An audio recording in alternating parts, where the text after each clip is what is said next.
Uşaqlarınızın boyu artmırsa, dişləri gec çıxırsa, zəifdirsə, iştahı azdısa, bunu genetika ilə əlaqələndirməyin. Çünki səbəb vitamin və mineral çatışmazlığı ola bilər. Əgər zaman keçəcək, uşaq da böyüyəcək, yaxşı olacaq deyib də üstündən keçmək olmaz. Çünki gələcəkdə fəsadlar yarana bilər. Uşaqların vitamin və mineral çatışmazlığı olub-olmadığını yoxlatmaq lazımdır. Əgər uşaqlarınız abur-cuburlarla qidalanırsa, çipsi, kola və yaxud da fast foodlar, bunlarla qidalanırsa, göyərti çox yemirsə, meyvə tərəvəzlərdən uzaqdırsa, ev yeməklərindən uzaqdırsa, uşaqlarda vitamin və mineralları yoxlatmaq lazımdır. Bunları aradan qaldırmaq üçün isə təbii ki, ilk növbədə qidalarla olmalıdır. Ümumdünya Səhiyyə Təşkilatının araşdırmasına görə dişləri gec çıxan və yaxud da boyu gec uzanan uşaqların 70%-də D vitamini əksikliyi var. Bəs D vitamini təkcə özlüyündə bəs eləyirmi?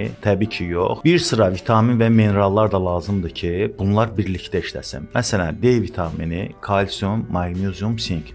Bax, bu 4 vitamin və mineral bir yerdə olanda, yəni hamısı yaxşı qaydada olanda uşaqlarınız sağlam şəkildə böyüyür. Məsələn, D vitamini yoxdursa, kalsiumun sovrulması zəifləyir. Yəni siz uşağa nə qədər kalsium verirsinizsə verin, D vitamini olmadan, maqnezium olmadan, sinko olmadan onu bağırsaqlar yetərincə sovura bilməyəcək. Ona görə də bax bu dəyərləri yoxlatmaq lazımdır. Əlavə dəstək üçün sizə Qida Təhlükəsizliyi Agentliyindən qeydiyyatdan keçmiş Almaniya istehsalı olan və keyfiyyətinə əmin olduğum kaldesunu məsləhət görə bilərəm. Kaldesun uşaqlarınızda olan 4 əsas vitamin və mineral çatışmazlığını aradan qaldırmağa kömək eləyəcək. İzlədiyiniz üçün təşəkkürlər. Videomuzu bəyənməyi unutmayın.